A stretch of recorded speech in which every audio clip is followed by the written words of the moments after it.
Fix-xahar ta' Lulju Malta kellha t-tieni l-inqas rata ta' inflazzjoni minn fost il-pajjiżi kollha fiż-żona euro.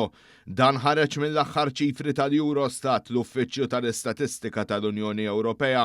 Hawnhekk ħareġ li rata ta' pajjiżna ta' Malta hija ta' 2.1%, dan filwaqt li l-medja tal-pajjiżi fiż-żona euro kienet ta' 2.9%, ferm aktar mir-rata ta' pajjiżna, bir-rata medja fiż-żona euro f'Lulju żdiedet bi ftit meta mqabbel ma' xahar qabel.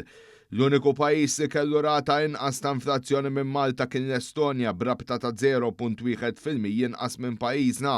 Dan filwaqt li l-pajjiż bl-ora rata ta' inflazzjoni kienet il-Litwanja b'rata ta' 5.6%, dan filwaqt li l-Bulgarija u Ċipru b'rata ta' aktar minn 4%.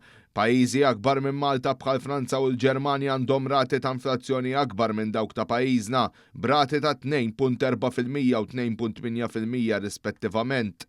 Dawn iċ-ċifri tal-Eurostat jikkonfermaw il-politika għalija ta' Gvern Laburista fi żminijiet ta' sfidi internazzjonali, mill-gwerer bipu għadba fil-kontinent Ewropew, il-gwerra fil-Vant Nofsani u l-pandemija globali. Dan hekk kif il-Gvern tal-Prim Ministru Roberta Bela żamm il-prezzijiet tal-enerġija u l-fuel stabbli għall-familji u n-negozji Maltin u għawġin f'dan iż-żmien ta' sfidi internazzjonali.